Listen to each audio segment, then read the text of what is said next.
আপনারা সেই মহাপুরুষ মহা মানবের কথা আপনারা প্রচার করেন না, তার সামনে আপনি আলোচনা করেন না, তার কথা আপনার ছেলে মেয়েদেরকে শিক্ষা দেন না।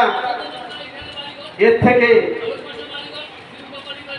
কি হতে পারে যে যার জন্য আপনারা সব পেলেন সেই মহামানবের কথা আপনারা আপনাদের সন্তান সন্ততির জন্য জানে না।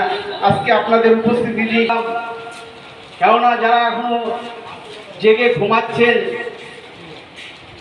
ধর্ম কোনোটাই ছোট না, কিন্তু ধর্ম করার অধিকার যিনি দিলেন, পড়াশোনা করার অধিকার দিলেন, চাকরি বাকরি করার সুযোগ করে দিলেন, ছেলে মেয়েকে ভালো জায়গায় প্রতিস্থাপন করার জায়গা করে দিলেন, সেই মহামানবের কথা আমরা প্রচার করি না। তিনি কি করেছিলেন তার আদর্শকে আমরা মানতে চাই না। এ কোন মানুষ আমরা মানুষ তুমি কি পশু? আমি এটা মাঝে মাঝে শুয়ে আমার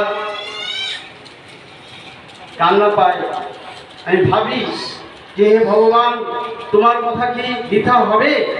তুমি তো বলেছিলে যে এই ভক্ত সমাগম হবে, সারা পৃথিবী ব্যাপী জানবে, জেনে গেছে, কিন্তু আমরা সেই মতে এখনো যেতে পারছি না।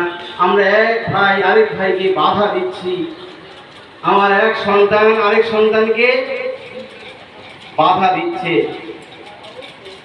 কিছুদিন আগে আপনারা দেখলেন বিপুল ব্যাপারী বাবা পিতৃবিয়োগ হয়ে গেছিলেন, সেখানেও আমি গিয়েছিলাম। বিপুলদের সাথে দীর্ঘদিন আমার পরিচয়, প্রফেসর ডক্টর। ওনার বাড়িতে আসার সুযোগ হয়নি, ওনার পিতৃবিয়োগের পর আমি এসেছিলাম। ওনার পিতাকে আমার দেখার সৌভাগ্য হয়নি, কিন্তু ওনার মাটাকে দেখলাম। তিনিও কিন্তু তুলসীর মালা গলায় দিয়ে বসে আছেন খাটে। আমি মাসিমাকে বললাম, মাসিমা, আপনার ছেলে যে ডক্টর হয়েছে, আজকে যে আমাদের নিমন্ত্রণ করে আনলেন, ঠাকুরকে যে আসনে বসিয়ে তাকে সেই শান্তিধামে পাঠানোর ব্যবস্থা করলেন, এ সবই অসাধ্য সাধন হয়েছে। যে মহামানব, তার ঘরে ফটোটা আপনারা রাখেননি।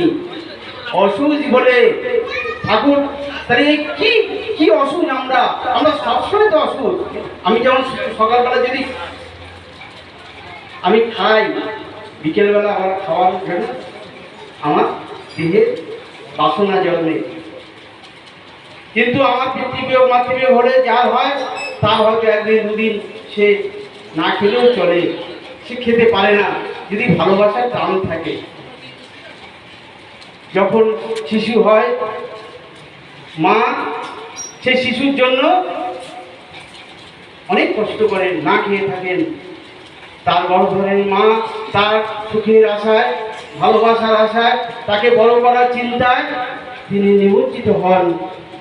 আর সে শিশু ধীরে ধীরে বড় হয়ে, সে শিশু যখন পরিণত হয়, বিবাহ করেন, কর্মযোগে যান, মাতা তখন আস্তে আস্তে, পিতা তখন আস্তে আস্তে সে বৃদ্ধ জীবনে, শৈশব জীবনে চলে আসে। সে ঠিক মতো খাবার দেখলে তার খেতে ইচ্ছা হয়, তাকে যেখানে সেখানে তার ঘুম পায়, যেখানে সেখানে সে মলমূত্র ত্যাগ করে।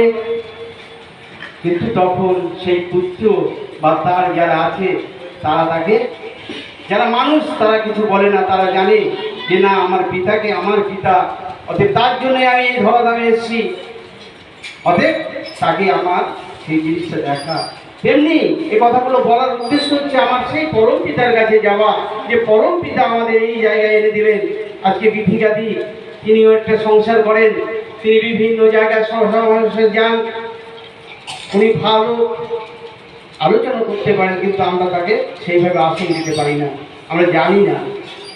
আমি হয়তো একটা চাকরি করি, ভালো জায়গায় আছি, আমার হয়তো ভাবেন আমিও কোনোদিন বক্তব্য দিইনি। আমিও কিন্তু অনেক দিন ছোটবেলা থেকেই আমি এরকম আসলে গিয়ে মার সঙ্গে পেছনে আসলে কখন প্রসাদ